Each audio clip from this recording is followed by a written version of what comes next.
बिस्मिल्लाहिर्रहमानिर्रहीम, अस्सलाम वालेकुम नाज़रीन। आप देख रहे हैं प्रोग्राम द लास्ट आवर। मैं हूं यासिर रशीद और स्टूडियो मेरे साथ मौजूद हैं सीनियर तजियाकार राना मोहम्मद अजीम साहब। नाज़रीन, अभी तक तगोदो जारी है, अभी तक तसलसल बरकरार है, अभी तक फिर से हरबे आजमाए जा रहे हैं, अभी से फिर कोशिशें जारी और सारी हैं कि आईनी तरमीम के हवाले से बना लिया जाए। लेकिन इसी बीच में हमको ये भी देखने में आया कि एक स्पीकर कौमी असम्बली की तरफ से इलेक्शन कमीशन ऑफ पाकिस्तान को एक ख़त लिखा जाता है।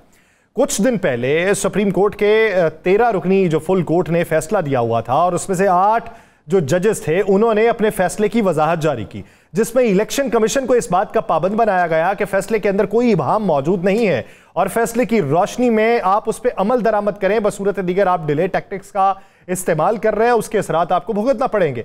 इसी ज़िम्न में इलेक्शन कमीशन ऑफ पाकिस्तान तीसरा इजलास बुलवा चुका है और अभी तक उस इजलास में यह फैसला नहीं हो सका कि नशिस्तें किसको देनी है। इलेक्शन कमीशन ऑफ पाकिस्तान यह भी सोच विचार के अंदर मौजूद है कि कानूनी माहिरीन से राय ली जाए कि इस पे तरीका कार क्या होगा।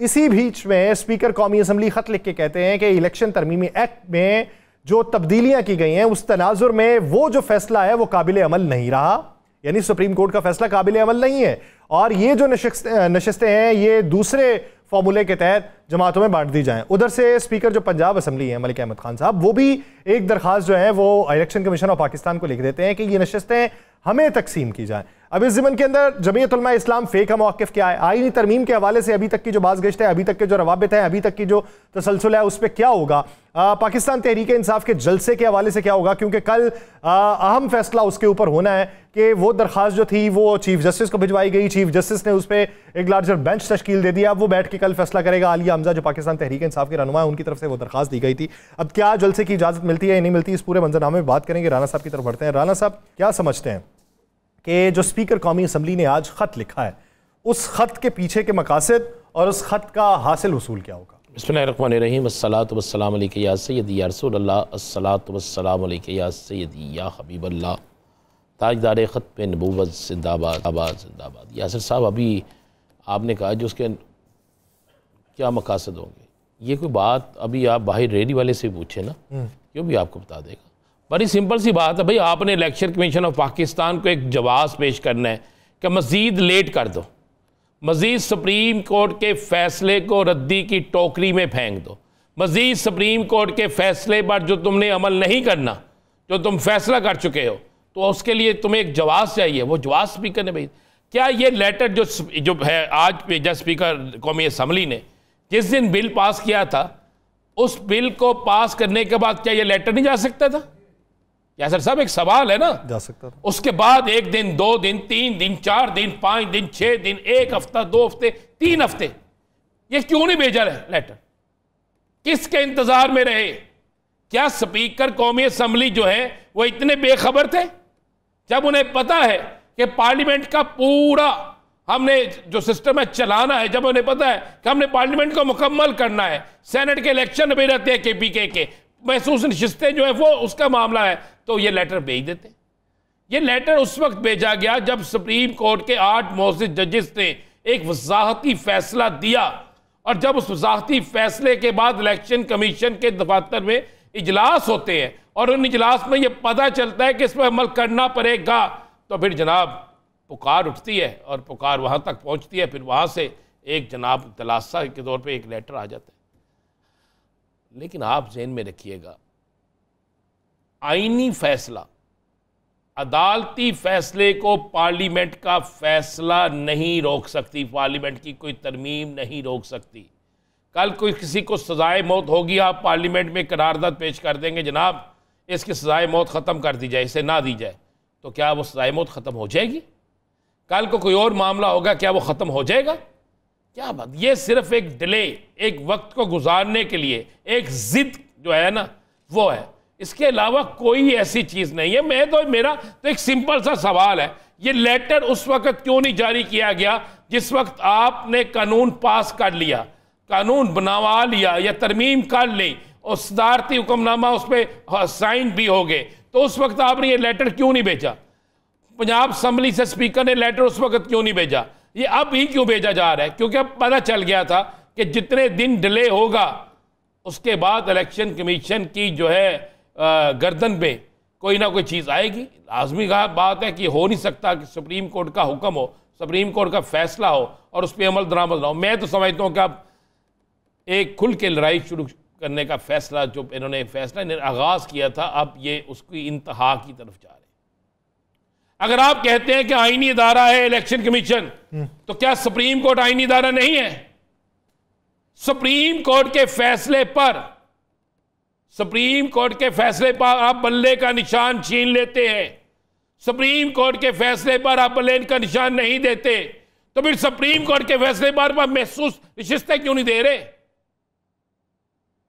अगर आप कहें जनाब नहीं नहीं नहीं नहीं हमने नहीं मानना और वो एक अलग आईनी इदारा है, तो फिर वो आईनी इदारा किस वजह से सुप्रीम कोर्ट गया था? पिटीशन किस वजह से सुप्रीम कोर्ट की थी? वजाहत किस वजह से सुप्रीम कोर्ट से मांगी थी? और जब उसका जवाब आ गया है तो फिर डिले क्या है?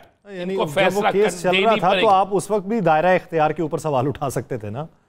जब वो केस चल रहा था तो आप कहते कि आपके दायरा इख्तियार में ही नहीं है, हमने जो फैसला कर लिया वो कर लिया, आप फैसला नहीं कर सकते।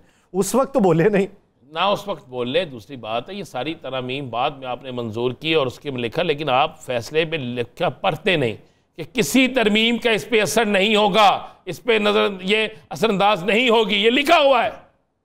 लेकिन क्या करें हमने एक फैसला किया है कि सुप्रीम कोर्ट के फैसले को नहीं मानना, हर उस फैसले को नहीं मानना जो फैसला इनके खिलाफ आए या जो फैसला इनको अच्छा ना लगे उसको नहीं मानना।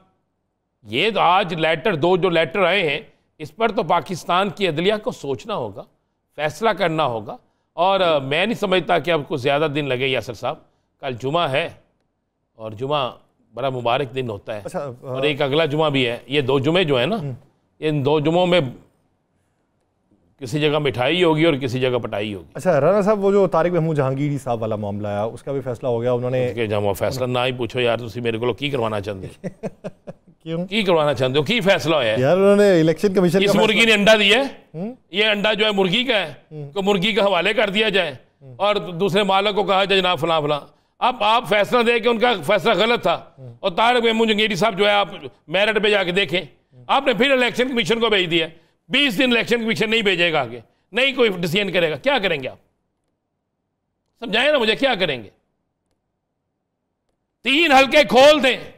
अगर आप सच्चे हैं, आप ठीक है, खोले 3 हलके खोलते नहीं। और आपकी जमात जो है यासर साहब, आप भी बड़े मुस्कुराते हैं, कुन्या वगैरह मुस्कुराते हो तुसी, खोल के मुस्कुरा मुस्कुराएं जी, आपका वक्त है, क्योंकि बाद में मुस्कुराने का टाइम नहीं मिलना। ठीक है। तो ये फैसला भी बात मुझे मेरी समझ से बाहर है कि ये क्या फैसला है। फैसला दिया, मुस्तरद कर दिया था ना, इलेक्शन कमीशन के फैसले को मुस्तरद कर दिया था ना। तो जहांगीरी साहब से कहते हैं कि जनाब आप फैसला करें, अब हेयरिंग करें, इसकी जो मेरिट बनता वो करें। मेरिट पे बात करनी है ना, मेरिट से हटके तो नहीं करनी बात। अब फिर इलेक्शन कमीशन साहब जो हैं वो फैसले की कॉपी का इंतज़ार करेंगे, फैसले की कॉपी आएगी, फिर इलेक्शन कमीशन साहब कहते हैं नहीं जनाब मैं इत्थे नहीं, मैं इत्थे लाना, तो फिर एक नवी पटीशन दायर होगी। खेलते जो ऐसे नहीं, कभी ताड़ी तो कभी मेरी, कभी ताड़ी, कभी मेरी, कभी ताड़ी, कभी मेरी। ये बोतल मैं कभी इस तरह मैं आपकी तरफ फेंक देता हूँ, आप मेरी तरफ फेंक दें, ऐसे ही होता रहेगा। और क्या है? इसके अलावा अगर कुछ है तो मुझे बताएं। फैसले आपने नहीं मानने, सुप्रीम कोर्ट के, हाई कोर्ट के फैसलों पे भी अमल दरामद नहीं होता। कितने हाई कोर्ट के फैसलों पे अमल दरामद होता है? चलिए मुझे ये भी बता दें। जिस मुल्क के अंदर सियासी जमात को जलसा करने की इजाजत ना हो, रातों को घरों में रेटें भरें, लोगों को उठाया जाए और लोगों को गिरफ्तार किया जाए। ओ यार, आपने एक साथ एक काम किए हैं, आप कहते हैं सबसे ज्यादा काम हमने किए हैं, अवाम हमारे पीछे है, हमने लोगों को स्कूटी भी दे दी है, हमने फलाह भी कर दिया, हमने फलाह भी कर दिया, हमने जनाब लोगों को बिजली के बिलों में भी कमी कर दी है, सब कुछ कर दिया है। क्यों डरते हैं? आए मैदान में, कहें जाके अपनी जमात को, यार कहें उन्हें कि करने, जलसा करने दें। सुना काने में कहते हैं, और काने से भी आके कुछ जगह दे दें, काना काछा पे दे दें, मांगा मंडी में दे दें, और दे सही उन्हें जगह कोई, पता चले ये भी पीटीआई भी कुछ है कि नहीं है। नहीं कि एक आज़ाद जलसे की इजाज़त दे, क्यों नहीं देते? वक्त राना साहब कम है, वक्त है ही कम है, उन्हें हुकूमत को भी कम है। अजहर सिद्दीक साहब ने हमें ज्वाइन किया। अजहर सिद्दीक साहब, बहुत शुक्रिया आपके वक्त का। अजहर सिद्दीक साहब, ये जो मामला चल रहा है, आपको लगता है कि आईनी तरमीम पे मुत्तफिक हो जाएंगे, कोई मौलाना मान जाएंगे किसी नई शर्त पे या नए ड्राफ्ट के ऊपर? बहुत शुक्रिया। मेरी आज इमरान खान साहब से और बुशरा बीवी साहब से बड़ी लंबी मुलाकात रही है, बहुत बहुत बातें हुई हैं। ये आईनी तरमीम के हवाले से मैंने बताया उनको कि आईनी तरमीम जो है ये मैंने खुद चैलेंज की है। मोहम्मद अहमद बच्चर साहब जो हैं अपोजिशन लीडर, शेख इम्तियाज महमूद, एजाज शफी और सिविल सोसाइटी की तरफ से अब्दुल्ला मलिक की तरफ से दायर की, और मैं खुद आज इस्लामाबाद सुप्रीम कोर्ट में था। और ये दूसरी एक बात जो बड़ी मजेदार समझने वाली बात है ना, कि ये चलें फर्ज करें कोई तादाद पूरी कर ली है, ये कि गुड्डे गुड्डी का खेल नहीं है। 18वीं तरमीम जब हुई थी ना, तो उसके लिए और एक सवाल बड़ा जबरदस्त इमरान खान साहब ने उठाया कि ये आगे कह रहे हैं जी यहाँ मिसाक जमहूरियत, कौन सी शिक मिसाक जमहूरियत में कॉन्स्टिट्यूशनल कोर्ट के हवाले से अगर बात हुई थी, तो अब तो ऐसे हालात क्या ऐसा माहौल, यानी इतना अरसा चला आ रहा है 18वीं तरमीम से लेकर हुकूमत इनकी आई, तो उसको क्यों नहीं किया इन्होंने? ये इस मौके के ऊपर सिर्फ और सिर्फ मकसद जैसे काली फालिसा को एक्सटेंशन देने का। मैं तो 3 एक्सटेंशनों की बात करता होता हूँ। दूसरी एक्सटेंशन है जनाब अपना चीफ इलेक्शन कमिश्नर साहब को। अब देखा जाए मकसद क्या है, यानी जो इस सिस्टम के बेनिफिशियरी हैं उनको फायदा, यानी वो रहेंगे तो ये रहेंगे ना, तो ये असल। अच्छा अजहर सिद्दीकी साहब, ये तो बात आप कर चुके हैं ना। एक वो हमें आईनी मसला बताएं जो आज का है। ये जो स्पीकर साहब ने एक लेटर सा लिख दिया है इलेक्शन कमीशन को महसूस नशिस्तों के हवाले से, इसकी सुप्रीम कोर्ट के फैसले पर कोई असर होगा, या ये लेटर जो है ये सुप्रीम कोर्ट के फैसले, क्योंकि उन्होंने जो तरमीम की है वो 2017 से की हुई है, जरा ये थोड़ा सा। अच्छा देखिए मैं एक बात बताऊं आपको, ये तो खातिर ने बाद में लिखा है ना। मैंने स्पीकर नेशनल असेंबली को, स्पीकर चारों सूबाई असेंबली को, जो 12 जुलाई का फैसला आया उस पर अमल दरामद का ऑलरेडी मैं खत लिख चुका हूं उनको, और मैं कह चुका हूं कि आप तौहीन अदालत कर रहे हैं। इसी तरह इलेक्शन कमीशन को भी। फिर जब 14 सितंबर का वजाहती फैसला आया जो चैम्बर में पड़ा था, वो भी मैं लिख चुका हूं। और मैंने बाकायदा लाहौर हाई कोर्ट में भी आज दरखास्त दायर की थी और इस्लामाबाद हाई कोर्ट में भी।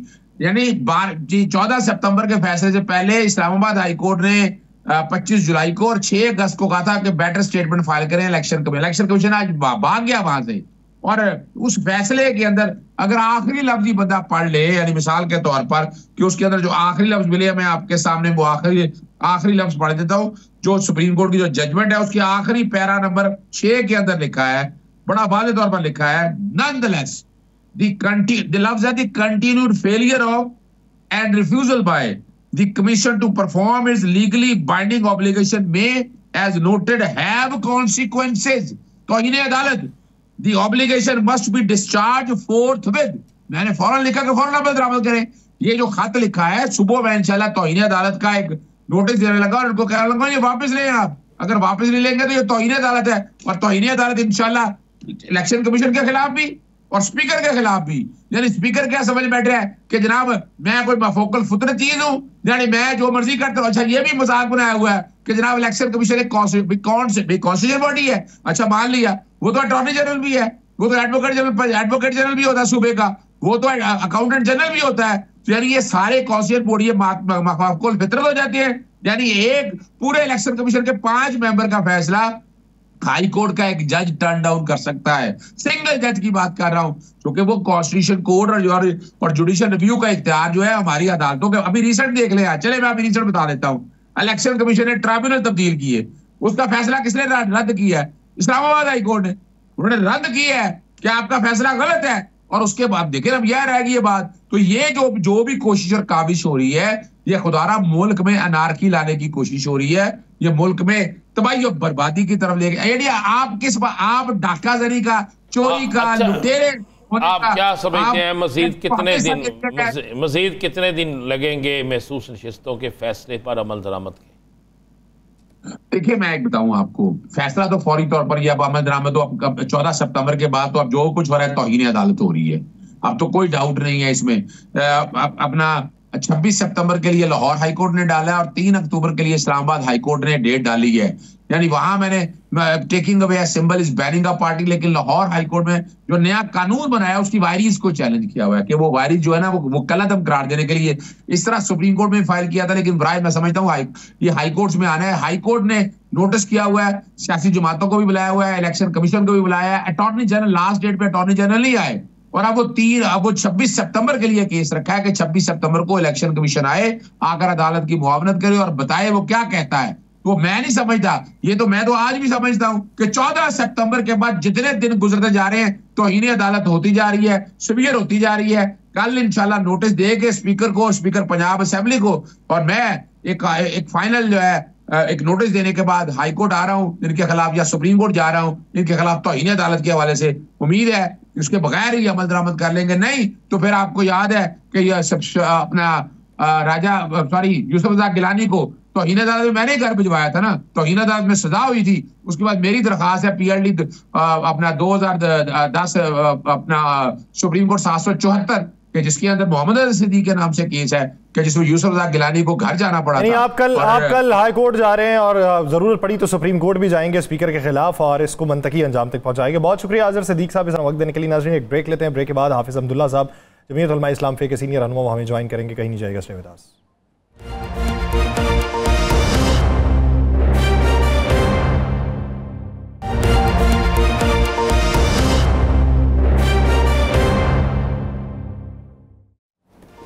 ब्रेक के बाद खुशामदीद नाज़रीन। ब्रेक से पहले हिस्से में हमने जो बातें की कि अभी मौजूदा आईनी तरामीम के हवाले से मौलाना फजलुर रहमान के साथ जो गुफ्तगू शुनीद हुई और उस पर जो पूरा मामला बना है और अब रिबर्डल्स जो आने शुरू हैं, इससे आइंदा का मंजरनामा क्या होगा। और ये आईनी तरमीम के हवाले से फिर नंबर गेम्स की बात हो रही है और फिर बातें ये हो रही हैं कि मना लिया जाएगा, लेकिन इरफान सिद्दीकी साहब कहते हैं कि मौलाना के शामिल होने पे ही आईनी तरमीम हो सकती है, मौलाना के बगैर ही आईनी तरमीम नहीं हो सकती।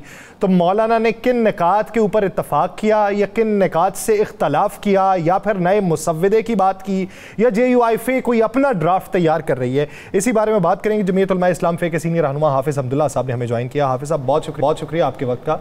हाफिज़ साहब, कामरान मुर्तज़ा साहब ने कल ये इंकशाफ किया था कि जब हम वो मिलिट्री ट्रायल और मिलिट्री हिरासत में आम शहरियों के हवाले से शेख के ऊपर पहुंचे थे तो हमें तज़ब्ज़ुब हुआ था, तो हमने बिलावल भुट्टो साहब से पूछा तो उन्होंने कहा मजबूरी है, करना पड़ेगा। लेकिन आज बिलावल भुट्टो साहब ने वजाहत ये जारी की कि ये जो है मिसकम्युनिकेट हुआ है, ऐसी कोई भी बात नहीं थी। मैं कामरान मुर्तज़ा साहब के माजी को नहीं जानता, लेकिन ना कोई डर था और ना कोई मजबूरी थी। कामरान मुर्तज़ा साहब ने फिर रिबटल दिया है कि मुझे सुनने में कोई गलत फहमी नहीं थी और उन्होंने मजबूरी का ही लफ्ज़ इस्तेमाल किया था। ये क्या बात है और इस ज़मन के अंदर जमीयत में क्या बात हुई? बिस्मिल्लाहिर्रहमानिर्रहीम। बहुत शुक्रिया। क्योंकि इस मजलिस में मैं नहीं था जिस मजलिस में कामरान साहब और मौलाना साहब के पास जब बिलावल भुट्टो तशरीफ़ लाए थे, इस गुफ्तगू में किसने मजबूरी का लफ्ज़ इस्तेमाल किया नहीं किया, इसमें मैं नहीं था। जो बातें उन्होंने की है या कामरान साहब ने की या बिलावल साहब ने की, इसकी वजाहत अगर आपने पूछना है तो मेरे ख़्याल में या तो बिलावल से जो मुतालिक बातें हैं वो उनसे पूछा जाए या कामरान साहब से मुतालिक जो बातें हैं वो उनसे पूछा जाए। इस सिलसिले में इसका कोई पस मंज़र का मुझे कोई इल्म नहीं है। मीडिया पर जो कुछ मैंने सुना है, जो आप मुझे बता रहे हैं, बस यहाँ तक मुझे इल्म है, बाकी मुझे इसका कोई इल्म नहीं है। अच्छा बस साहब, आज बिलावल साहब ने यह भी कहा कि हम आखिरी कोशिश करेंगे मौलाना साहब को मनाने की, अगर नहीं होगा तो हम तरमीम तो पास करा लेंगे, फिर हम सेकंड ऑप्शन इस्तेमाल करेंगे, बंदों को हम मिला लेंगे, तरमीम पास हो जाएगी, लेकिन फिर उस तरमीम में मौलाना साहब की कोई तजवीज़ जो है वो शामिल नहीं होगी। तो क्या कोई आपको ऐसा सिनेरियो नज़र आता है कि मौलाना साहब के बगैर ये तरमीम पास कर या आईनी तरमीम जो है वो ला सकें या पास करवा सकें? देखिए राना अजीम साहब, इस मुल्क में क्या कुछ नहीं हुआ है। इस मुल्क में कुछ भी हो सकता है, कुछ भी मुमकिन है। जब बिलावल कहते हैं कि मैं ये तरमीमी मुसव्वदा पार्लियामेंट से मंजूर करूँगा और जो नंबर्स कम है मौलाना के बग़ैर हम पूरा करेंगे, तो कैसे पूरा करेंगे? 224 नंबर की ज़रूरत है, 224। आपके पास, हुकूमत के पास वो नंबर्स नहीं है, तो फिर आप क्या इस्तेमाल करेंगे? आप डंडा इस्तेमाल करेंगे या दौलत इस्तेमाल करेंगे? क्या करेंगे आप? तो लिहाजा अगर यही तरीका अपनाना है पार्लियामेंट में आईनी तरामीम करने के लिए, तो फिर जो जमहूरी पार्टियां अपने आप को कहते हैं, वो अब ख्वाह बिलावल हो, पीपल्स पार्टी हो या PMLN हो, क्या ये तरीक़ा फिर जमहूरी है? फिर तो कोई और रास्ता नहीं है। या तो डराने का रास्ता होगा, या तो क्या पैसा लगा कर लोगों की हमदर्दियाँ हासिल करने का रास्ता हो, जो कि माजी में हुआ है। तो इस सिलसिले में इसको फिर आप किस किस्म की आईनी तरामीम पार्लियामेंट से मंजूर करने की कोशिश करते हैं, और फिर ये मत कहो कि मैं जमहूरी पार्टी हूँ।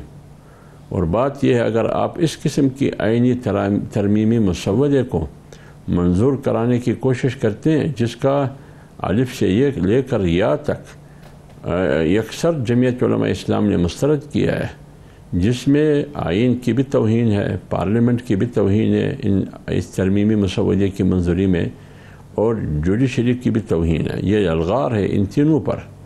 फिर जमहूरी पार्टियाँ जमहूरियत की बात करते हुए, आइन की बात करते हुए, पार्लियामेंट की सुप्रीमेसी की बात करते हुए और इस किस्म की तरामीम करते हैं, ये जमहूरियत के साथ भी ख़यानत है, पार्लियामेंट के साथ भी ख़यानत और बददियानती है, ये अदालत के साथ भी बददियानती और ख़यानत है, और पूरी कौम के साथ है। जमीयत उलमा इस्लाम इस किस्म की तरमीम मुसव्वदे की जो पेश किया गया था या पेश करने की कोशिश की जा रही थी, इसकी कतन हिमायत नहीं करेगी। अगर हमसे पूछा जाता है कि आप भी इसमें अगर कुछ न कुछ सफारशात तजावीज़, वो फिर उस वक्त हम देखेंगे जब वो मुसव्वदा सामने आएगा। अगर हमारी तजावीज़ और सफारशात वो नहीं मानेंगे, वो अक्सरियत है, अक्सरियत की बलबूते पर वो कुछ भी कर सकते हैं, और जब अक्सरियत की पुष्ट पर ताकत भी हो जो नामालूम ताकत है, फिर तो और कुछ कर सकेंगे। इससे फिर हम किससे गिला करें? फिर अपने आप को जमहूरी जमातें ना कहें, न पार्लियामेंट की सुप्रीमेसी की बात करें। अच्छा, हाफिज़ अब्दुल्ला साहब, आपने कहा कि अलिफ से ये तक कोई एक शिक भी मंजूर नहीं थी। उसमें कॉन्स्टिट्यूशन कोर्ट की जो बात है, बहुत सारी जमातें, कल पीपल्स पार्टी वाले भी कह रहे थे, आज ख्वाजा आसिफ साहब भी कहते हैं, वो जो COD जिसकी बात करते हैं कि COD को पाया तकमील तक पहुंचाना है, वो चार्टर ऑफ डेमोक्रेसी में कहते हैं कि आईनी अदालत के क़याम का मामला था, जिस पे बाद में दस्तखत बानिए PTI ने भी किए थे। तो क्या ये COD में ये मामला था?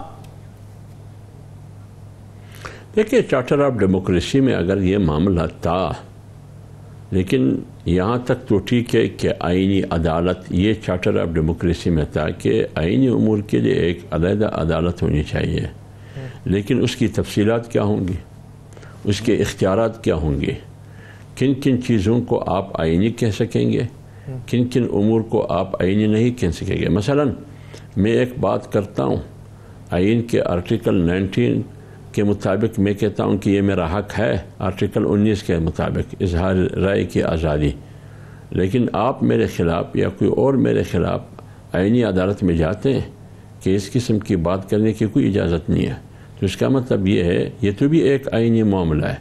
तो आप इजहार राय की आज़ादी पर अदालत के लबादे में उस पर पाबंदी लगाने की कोशिश करेंगे। एक काम है इंसानी हुकूक़ की खिलाफ वर्जी है, आपके मुताबिक इंसानी हुकूक़ की खिलाफ वर्जी नहीं है, जो जाता है उनके मुताबिक वो इंसानी हुकूक़ की खिलाफ वर्जी है। तो इंसानी हुकूक़ की खिलाफ वर्जी या इंसानी हुकूक़ का एहतराम, ये तो भी आइन में है, तो फिर ये भी आईनी अदालत में जाएगा ना। ये मेरे ख़्याल में हर वो चीज़, ये इतना वसी इदारा होगा कि इसमें कौन कौन सी चीज़ें आईनी अदालत में आप लेके जा सकते हैं, कौन कौन सी चीज़ें आप आईनी अदालत में नहीं ले जा सकते हैं। पहले उसकी तफसीलात को और जुज़ियात को, उनकी कुलियात को देखना पड़ता है, उसके बाद फिर हम आगे बढ़ेंगे कि चार्टर ऑफ डेमोक्रेसी पर अगर आपने अमल करनी है कि एक अलहदा आईनी अदालत हो, लेकिन उसकी जुज़ियात क्या होनी चाहिए, उनकी तफसीलात क्या होनी चाहिए, आईनी अदालत में जब आप जाते हैं वो आईनी उमूर क्या क्या होंगे, तो ये चीज़ें मुबहम है। जब इमाम है, जब तक वजाहत नहीं होगी, जब चीज़ें सामने आएंगी नहीं, इस तरीके से आंखें बंद करके नाम बिलावल भुट्टो पर कि क्या कहते हैं, हम किसी की भी लकीर के फ़कीर नहीं है। हमारे पास कानूनी माहिरीन भी है, एक पार्टी है, पाकिस्तान नहीं था, एक जमहूरी पार्टी है जमीयत उलमा इस्लाम, उस वक्त से है, 77 साल गुजर गए पाकिस्तान में। जमहूरियत की दाव पेच को भी समझती है ये पार्टी, सियासतदानों की नीयतों को, उनकी इरादों को भी समझते हैं, और क्या वो चाहते हैं सब कुछ हम समझते हैं। फिर हम उसी वक्त फैसला करेंगे। अब साहब, मौलाना साहब 7 दिन के लिए गालिबन मुल्तान गए हैं, क्या इन 7 दिनों में मौलाना साहब की सियासी सरगर्मियाँ नहीं होंगी? और क्या इन 7 दिनों में मौलाना साहब से कोई राब्तों का सिलसिला फिर से शुरू हो गया है या नहीं? ये अभी आपके से में मुझे ये इत्तला हुई कि मौलाना साहब मुल्तान गए। मैं ख़ुद हूँ बलूचिस्तान क्वेटा में, और आज मैं क्वेटा से थोड़ी देर के लिए बाहर गया था, चंद घंटों के लिए, और मीडिया से भी थोड़ा दूर रहा हूँ। मीडिया भी मैंने नहीं देखा है, न सोशल मीडिया न कोई और। अब मौलाना मुल्तान गए हैं। मुल्तान में मौलाना साहब का, जब मौलाना मुफ्ती महमूद रहमतुल्लाह अलैह हयात थे, कासिमुल उलूम मुल्तान मदरसा है, वो वहाँ उसी मदरसे में पढ़ाते भी थे, और सियासत की बुनियाद उससे पहले भी, फिर कासिमुल उलूम उसका मरकज़ रहा। तो मौलाना साहब का आना जाना मुल्तान होता है, तो लिहाजा ये कोई ऐसी अजीब बात नहीं है, न कोई अजूबा है कि मौलाना मुल्तान गए हैं। तो जब मुल्तान गए तो सियासी बातें क्यों नहीं होगी, ज़रूर होगी। अगर कोई ऐसी ज़ाती मसरूफ़ियत उनकी नहीं हो तो इस सिलसिले में बाकी मैंने पूछा नहीं है कि मौलाना साहब किन मकासद के लिए मुल्तान गए। वैसे उनका आना जाना होता है, कभी 3 दिन कभी 4 दिन, हमेशा जाता है। अच्छा हाफिज़ साहब, जब आप PDM हुकूमत का हिस्सा थे तो उस वक्त प्रैक्टिस एंड प्रोसीजर एक्ट के अंदर तब्दीली की गई। कहा गया कि जस्टिस उमर अता बंदयाल साहब जो हैं वो खुली तौर पे इख्तियारात रख रहे हैं, वो एक तरफ को टिल्ट दिखा रहे हैं, 3 जजेस होने चाहिए जो बेंचेस की तश्कील के हवाले से फ़ैसला कर सकें। अब आके सुनने में ये है, जब आप हुकूमत का हिस्सा नहीं है, वो उस वक्त आपकी बाहमी मुशावरत से ये फ़ैसला हुआ था। अब कहा जा रहा है कि सदारती ऑर्डिनेंस आएगा, प्रैक्टिस एंड प्रोसीजर एक्ट में फिर तब्दीली की जाएगी और वो इख्तियारात वापस चीफ जस्टिस को दे दिए जाएंगे, तीनों जजेस से लेके। अब उसकी मुखालिफत या उस बारे में मौक़िफ़ जमीयत का क्या? देखिए, मैं जमीयत का मौक़िफ़ का मुझे पता नहीं है, क्योंकि पार्टी शायद अभी तक इस पर मुशावरत नहीं कर चुकी है। मैं अपनी राय देता हूँ। जी जी। देखिए, हर एक की कोशिश ये है कि अदालत मेरी मर्ज़ी के मुताबिक, जो कुछ भी करना है मेरी मर्ज़ी के मुताबिक हो। तो जब हम ये फ़ैसला पार्लियामेंट से कर चुके हैं कि 3 जजेस मुशावरत से बेंच की तश्कील उन्होंने करनी है, और जब ये फ़ैसला हुआ था, अभी सदारती ऑर्डिनेंस से उसको ख़त्म करना चाहते हैं।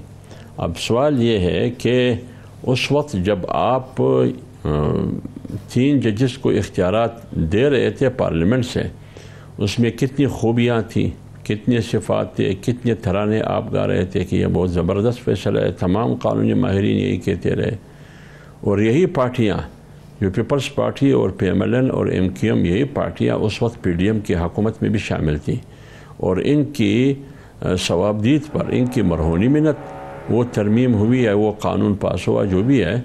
लेकिन आज अगर सदारती ऑर्डिनेंस के ज़रिए उसको फिर रिवर्स करना चाहते हैं, तो इसमें मेरे ख़्याल में इदारे की इस्लाह मकसद नहीं है, न जुडिशरी की इस्लाह मकसद है। इसमें अपने मकासद, पार्टी मकासद या जो ज़ाती मकासद जिस भी क़ुव्वत का हो, उसको पूरा करने की एक कोशिश की जा रही है।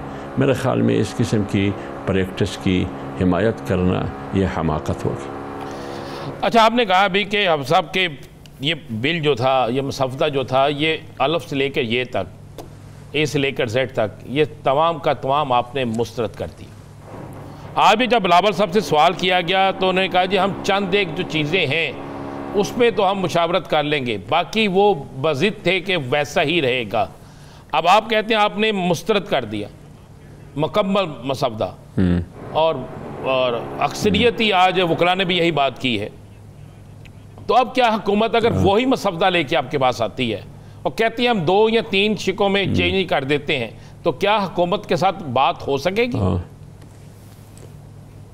देखिए, जब मौलाना साहब ने असद कैसर की रिहाइशगाह से निकलते हुए जब यह बात की कि हमने पूरी मुसवदे को अक्सर मुस्तरद किया है, तो अगर उसमें मुसवदा वही है लेकिन उसमें चंद चीज़ें तब्दील हो जाती है, तब्दील करें वो। हम अगर मुसवदा वही है, टोटली मुसवदा वही है, फिर हम कैसे हिमायत करेंगे इस मुसवदे की? फिर भी हम इस मुसवदे की सपोर्ट नहीं करेंगे। तो इसलिए जमीयत उलमा इस्लाम का मौक़िफ़ मुसवदा की अगर पुराना शक्ल है, चंद जुज़ियात में आप तब्दीली लाना चाहते हैं, पर उस जुज़ियात को देखना पड़ता है कि आपने किस मकसद के लिए उन जुज़ियात में तब्दीली की, और पूरा मुसवदा वही के वही है जो कि था। तो इस सिलसिले में मेरे ख़्याल में जमीयत उलमा इस्लाम सपोर्ट नहीं कर सकेगी, लेकिन अभी जब आएगी, अभी तो बिल्कुल अभी तक तो आया नहीं है सामने, अभी तक तो हवाई बातें हैं। जब हकीकत सामने आ जाएगी फिर इसी वक्त जमीयत उलमा इस्लाम की कानूनी माहिरीन उस पर बैठ के फिर मुशावरत करके कोई राय दे सकती है।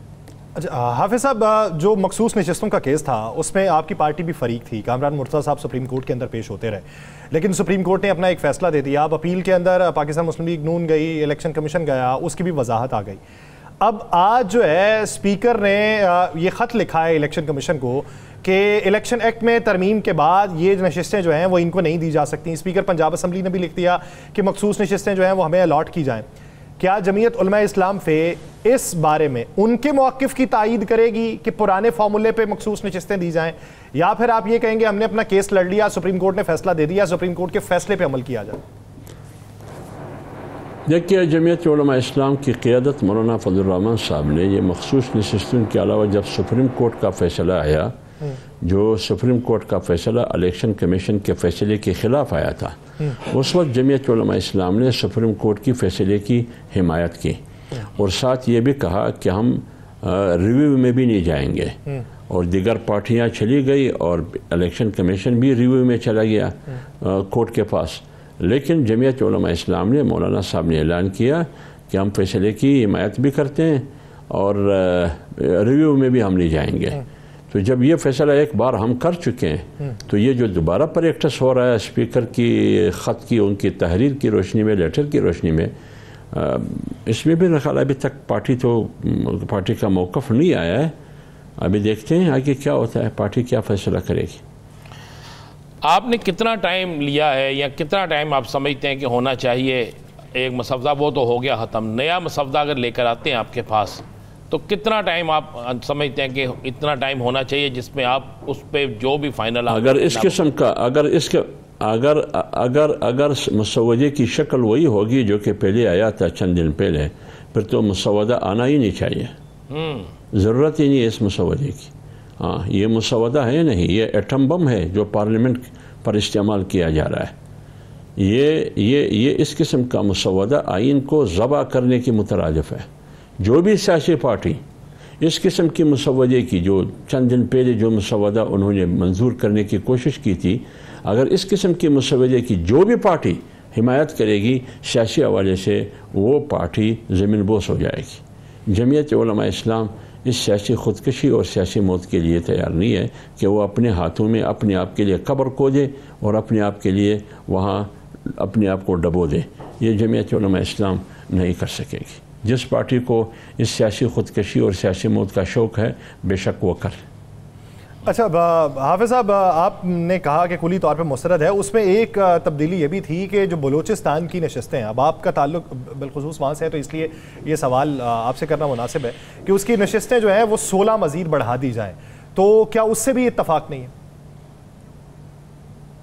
नहीं, क्यों नहीं है? बलूचिस्तान की मुंतशिर आबादी है।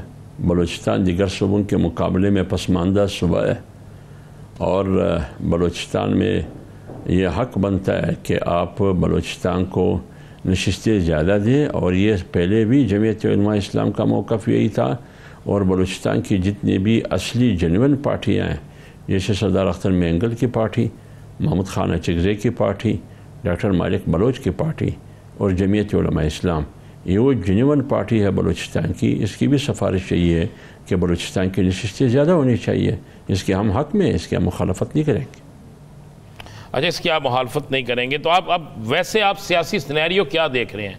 एक हुकूमती शिकस्त के बाद मौलाना साहब ने सारी बाजी पलट दी, अब हर जगह मौलाना साहब ही डिस्कस हो रहे हैं और ये साबित हो गया कि वाकई सियासत का महवर जो है वो मौलाना साहब ही हैं और सियासत के जो सियासत जिनके इर्द गिर्द घूमती हैं वो मौलाना साहब ही हैं। आप इस सारे सिनेरियो में जो हुकूमत को क्या देख रहे हैं, आगे क्या देख रहे हैं आप? अल्लाह सियासत देखिए, जब मौलाना साहब ने इस आइनी तरमीमी मसवदे को मुस्तरद किया, सपोर्ट नहीं किया, तो मौलाना की सियासत कहाँ तक पहुँच गई। और हर गली में, हर शहर में, हर मोहल्ले में, हर इदारे में, हर मजलिस में, हर महफिल में मौलाना ही डिस्कस हो रहा है। जो साल लोग मौलाना साहब को जानते भी नहीं थे, उनको डिस्कस किया जाता था। तो इससे मालूम यह हुआ कि मौलाना साहब के मौक़िफ़ को सपोर्ट हासिल है, अवामी सपोर्ट हासिल है, कौम की सपोर्ट और हिमायत हासिल है। तो जब सियासी पार्टियाँ आगे इसी किस्म की तरमीमी मुसव्वदे की हिमायत करेगी तो वो मौलाना की सियासत से सबक सीखें कि जब मौलाना ने वो मौक़िफ़ अपनाया जो तरमीमी मुसव्वदे को सपोर्ट नहीं किया, मुस्तरद किया, तो आवाम में मौलाना की मकबूलियत कहाँ तक पहुँची, जो पार्टियाँ हिमायत करती रही उसकी मकबूलियत कहाँ तक होगी। तो यही तजर्बा सामने रख के ये मुशाहदा है। तो मैंने पहले आपको कहा कि इस किस्म की तरमीमी मुसव्वदे की जो भी पार्टी, जितनी भी बड़ी पार्टी अपने आप को कह रही है, वो फिर अपने आप को जमहूरी पार्टी ना कहे, वो उस पार्लियामेंट की सुप्रीमेसी की बात भी ना करे, वो आइन की दिफा और तहफ़्फ़ुज़ और चौकीदारी की बात भी ना करे, क्योंकि आप आइन की तहफ़्फ़ुज़, दिफा और चौकीदारी का हल्फ ले चुके हैं। उसी आइन को आप रोंदने की कोशिश करते हैं तरमीम के नाम पर। पार्लियामेंट की सुप्रीमेसी की बात करते हैं, आप इस तरमीम के ज़रिए पार्लियामेंट की औक़ात को ख़त्म करना चाहते हैं। आप जुडिशरी की आज़ादी की बात करते थे, आप जुडिशरी को किसी और के हाथों में उनकी कंट्रोल देना चाहते हैं। यह है अदलिया की आज़ादी, ये है पार्लियामेंट की सुप्रीमेसी। किन के इशारों पर, कि क्या मजबूरी है आपकी कि आप रातों रात ये तरमीमी मुसव्वदा मंजूर करवाना चाहते थे रात 2 बजे तक, और वो भी संडे के दिन? मजबूरी क्या थी आपकी? ये बग़ैर मजबूरी के मुमकिन नहीं है। अब इस हुकूमत के पास टाइम कम है, 1-2 महीने है।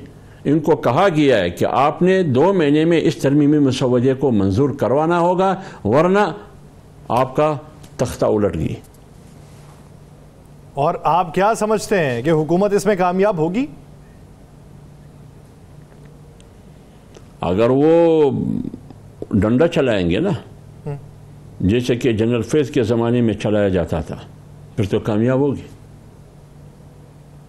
वो नुस्खा तो है हुकूमत के पास, या नहीं? डंडा तो आप भी चला है ना मौलाना साहब, डंडा तो आप भी चला है, लेकिन आप लोग आप लोग तो खड़े नहीं है ना, डंडा तो आप भी चला है। नहीं, वो तो हर एक तो हम नहीं है ना। पीपल्स पार्टी और मुस्लिम लीग और MQM मुसव्वदा पड़ी है बग़ैर उनके MNA चंद लोगों के अलावा उनको पता ही नहीं है।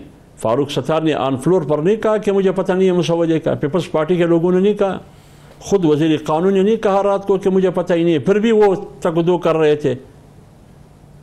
तो वो क्यों कर रहे थे? पीछे से क्या था, क्या मजबूरी थी? अच्छा हाफिज साहब, अगर देखा जाए तो जमीयत उलमा इस्लाम है, जमीयत उलमा इस्लाम की क़ियादत है कि वो खड़ी रही। हाफिज साहब, ये जो इलेक्शन कमीशन ऑफ पाकिस्तान ने आपके इंट्रा पार्टी इलेक्शन के हवाले से फैसला महफूज किया है, वो मालूम नहीं कि किस दिन सुनाया जाना है। क्या ये समझते हैं कि इस ज़मन के अंदर भी आपको कोई ना कोई वईद सुनाई गई है कि देखें जी मान जाएं, वरना ये जो पार्टी है वो आपकी रजिस्ट्रेशन मुअत्तल हो जाएगी, निशान वापस हो जाएगा?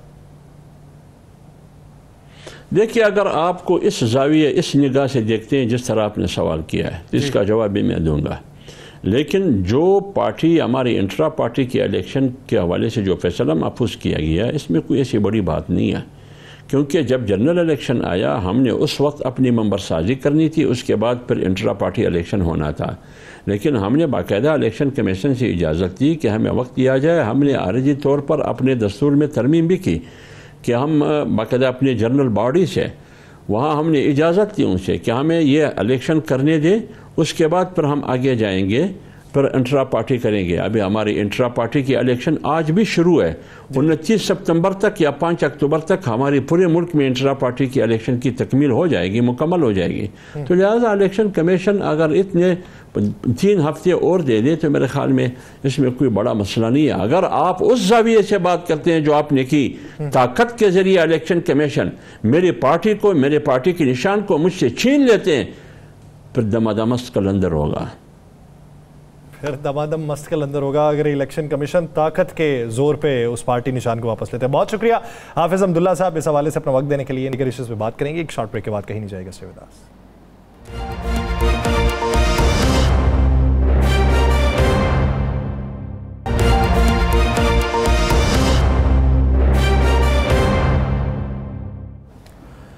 ब्रेक के बाद खुशामदीद नाज़रीन, चर्चे जारी और सारी रहेंगे तब तक जब तक दूसरी अटैम्प्ट नहीं होती। अब ये दोनों अतराफ से बातें हो रही हैं, लेकिन एक तरफ से ये भी कहा जाता है कि मौलाना के बगैर भी हो जाएगा, ये पाकिस्तान पीपल्स पार्टी क्लेम करती है, तो दूसरी तरफ पाकिस्तान मुस्लिम लीग नून क्लेम करती है कि मौलाना के बगैर नहीं हो सकता।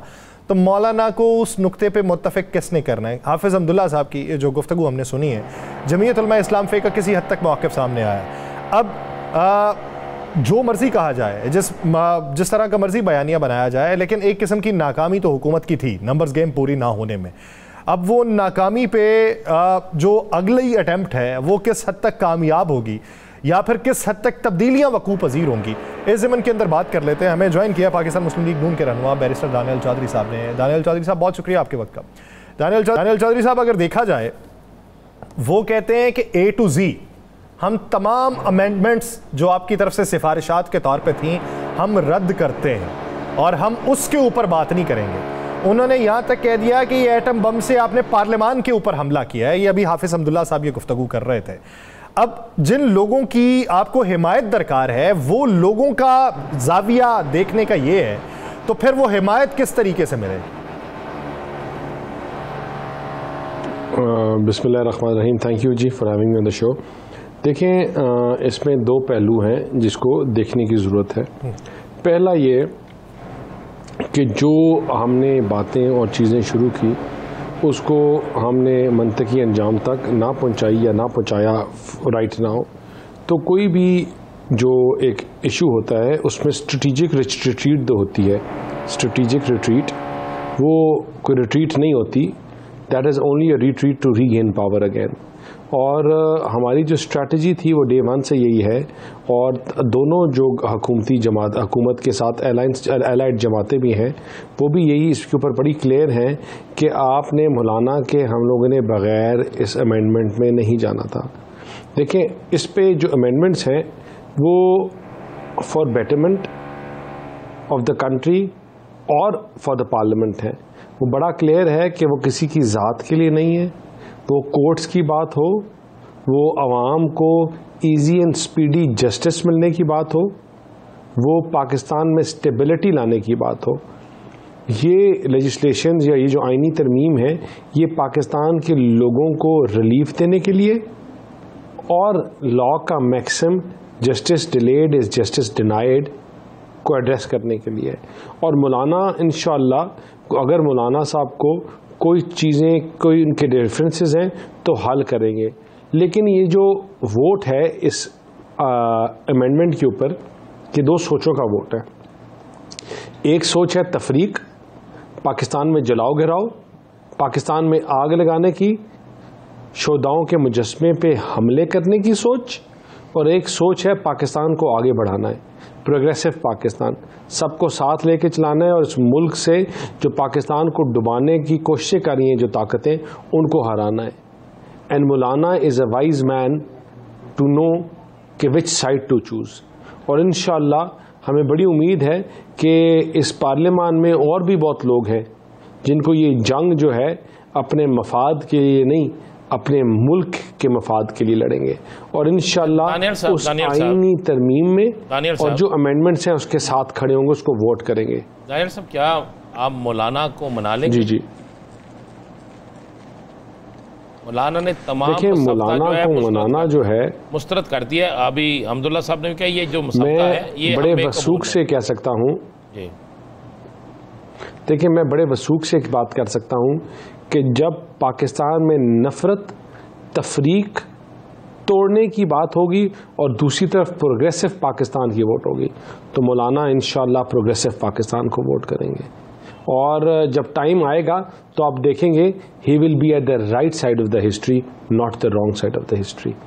और आपकी इंशाअल्लाह जो इन तरमीमों से बेहतरी आएगी उसमें तमाम स्टेक होल्डर्स ऑन बोर्ड होंगे और एक बेहतरी की तरफ चीज़ें जाएंगी। दानियल साहब, अगर तब्दीलियां कुछ हो सकें तो क्या अभी तक तब्दीलियों पे गौर किया जा रहा है या फिर उसी मुसव्वदे को लॉक रख के मनाया जा रहा है? देखिए, कोई भी सियासत में हरफ आखिर नहीं होता। आपकी टेबल के ऊपर टर्म्स निगोशिएट होती हैं और फिर आपकी डिसएग्रीमेंट्स होती हैं और फिर डिसएग्रीमेंट्स होती हैं और फिर डिसएग्रीमेंट्स होती हैं और उसके बाद दोबारा निगोशिएशन होती है। तो आपकी चीज़ों को चलाने के लिए कोई हरफ आखिर चीज़ नहीं है। हम हर चीज़ के ऊपर हर पहलू को देखकर, कन्विंस कर कर, उनको मुतमईन कर कर, और जितने भी हरीफ हमारे साथ supporting allies of the different political parties हैं, उनको ऑन बोर्ड लेकर इस चीज़ में हमने उनको ऑन बोर्ड लिया है और उनको बताया है बार बार कि कौन कौन सी चीज़ें, कौन कौन सी शिक्कें किस लिए ज़रूरी हैं, और जिनके ऊपर कोई हमारी कलेक्टिवली हमारी एग्रीमेंट नहीं हो सकेगा या कलेक्टिवली हम उससे एग्री नहीं करेंगे, तो उनको फॉर टाइमिंग हम साइड पे रखकर आगे चीज़ों को चलाएंगे। हम ना डेड लॉक के कभी हामी हैं, ना हम सींग फंसाने वाली जमात हैं, ना हमने अना के ऊपर सियासत की है। हमारी सियासत का जो महवर है वो है ही prosperity in the country, Pakistan को बेहतरी और आगे लेके जाने की बात करते हैं। और इंशाल्लाह हम आगे भी ये कोशिश करेंगे कि हमारा रोल जो हो वो चिड़िया वाला हो, जिसने कतरा कतरा फेंक कर आग बंद की बजाय उस चिपकिली का जो हवा देती रही। हम चीज़ों को बेहतरी की तरफ लेके जाएंगे और गुंजनों में नहीं उलझाएंगे इंशाल्लाह। अच्छा दानियाल साहब, कब अगला मरहला कब शुरू होगा इस आईनी मसवदे को पेश मंजूर करवाने का? कितने दिन का आपने टारगेट रखा है कि इतने दिन में हम ये कर लेंगे? एक टारगेट होता है ना कि देखिए, हम तो आगे जितने भी टारगेट्स देखें, जो भी टारगेट्स हैं वो जब अब नेक्स्ट सेशन होपफुली जब कॉल होगा तो तभी उनको एड्रेस किया जाएगा, और हमारी कोशिश होगी कि उससे पहले काफ़ी चीज़ों को एड्रेस कर लें, जो जो इश्यूज़ हैं उनको एड्रेस कर लें, जो जो अभाम हैं उनको बीच से निकाल कर हम चीज़ों को एक स्ट्रीमलाइन कर लें कि जब सेशन शुरू हो तो we don't have to wait for anything. और इंशाल्लाह I think it will not be too long before we know this all has passed. एक इजाफी सवाल अभी यासर साहब करेंगे। अब आप कह रहे हैं कि मुशावरत मुकम्मल कर लेंगे और इन तमाम चीज़ों कर लेंगे, तो ये पहले क्यों नहीं किया गया? हमेशा आइन के अंदर जब भी कोई आइनी तरमीम की गई तो तमाम स्टेक होल्डर्स को उसमें शामिल गुफ्तगू किया जाता है, उनसे मुशावरत की जाती है। इसमें ऐसी इतनी जल्दी क्या थी कि आज वकला ने भी कहा हमसे मुशावरत नहीं की गई, बार कौंसिल का बयान भी आज आ गया, क्यों नहीं की गई? देखें, जो स्टेक होल्डर्स हैं, जो पॉलिटिकल पार्टीज़ हैं, उन तमाम जो हमारे साथ हैं उनसे मुशावरत की गई थी, मौलाना साहब से भी मुशावरत की गई थी, और उनको बताया भी गया था चीज़ों के ऊपर बारे में और लेजिस्लेशंस के ऊपर में कुछ चीज़ों के ऊपर उनकी ग्रीवेंसेस थे, उनको हमने निकाल दिया।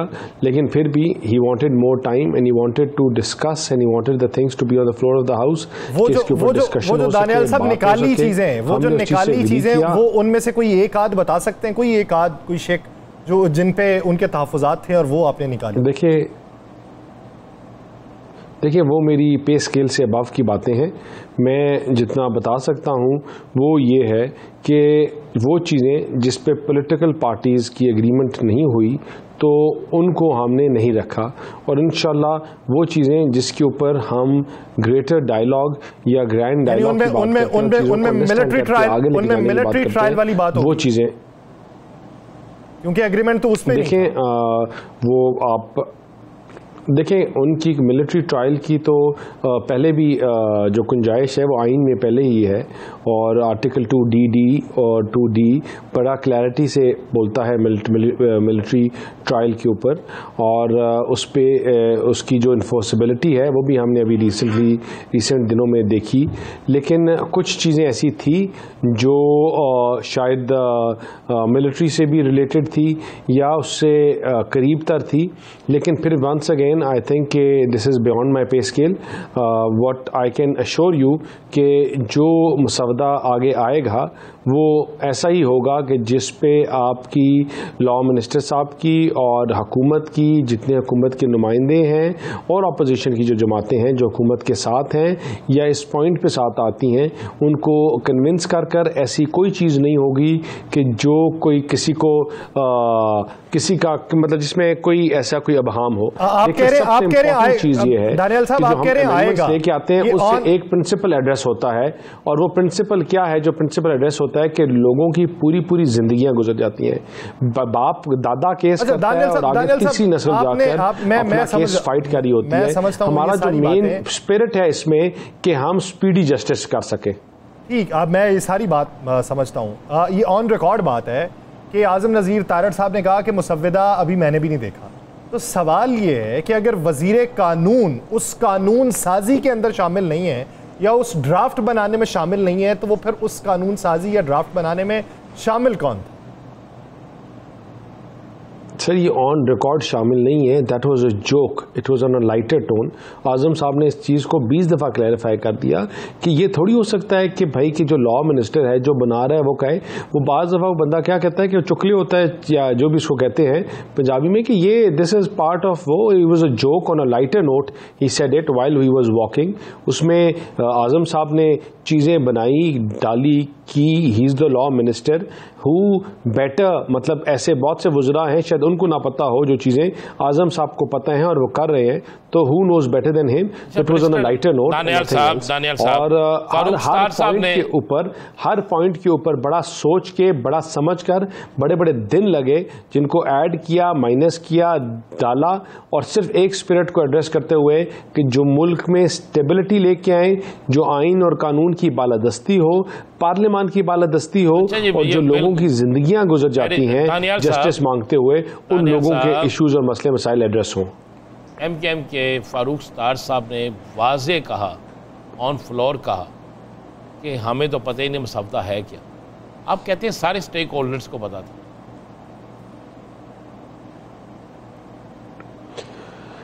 देखें, एक प्रोसीजर है जो हमेशा से अडॉप्ट हुआ।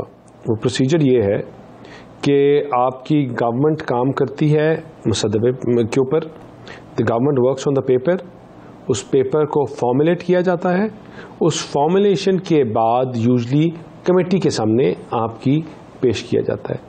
हमने जो ऑल पार्टीज़ की एक कमेटी बनी थी उसके सामने लेके आए, उनके कुछ हेड्स को पता था, उनके सामने लेके आए, उनको बताया, चीज़ों को डिस्कस किया और उनके सामने लेके आए। उसके बाद वहाँ से जब क्लियर होनी थी तो उसके बाद उसने जाना था आपने कैबिनेट के पास, कैबिनेट से ओके उसने फ्लोर ऑफ द हाउस पे आना था, जिसमें तमाम मेंबरान जो उसमें रिलेटेड हैं उनके सामने आनी थी, और उसके बाद इसके ऊपर बात होनी थी, डिबेट होनी थी, और उसके बाद इसने पास या फेल होना था। ये प्रोसीजर हमेशा है जो अडॉप्ट किया गया है, और वही प्रोसीजर दोबारा अडॉप्ट किया जाएगा। इसके ऊपर डिबेट भी होगी, इसके ऊपर डिस्कशन भी होगी, और ये जो पेपर है इसके ऊपर जब ये तमाम चीज़ें मरहल पूरे हो जाएंगे तो आईनी तरमीम जो की जा रही हैं फिर वो फाइनल अपनी शक्ल लेंगी। इस पर डिबेट भी होगी, डिस्कशन भी होगी, और आईनी तरमीम बाद में हतमी शक्ल में आ जाएगी। बहुत शुक्रिया बैरिस्टर दानियाल चौधरी साहब इस वक्त देने के लिए। नाज़रीन, प्रोग्राम का वक्त खत्म हो जाता है, मुझे और राना साहब को दीजिए इजाज़त। अपना बहुत सा ख्याल रखिएगा। मुलाकात होगी पीर के रोज़। अल्लाह ने के बाद।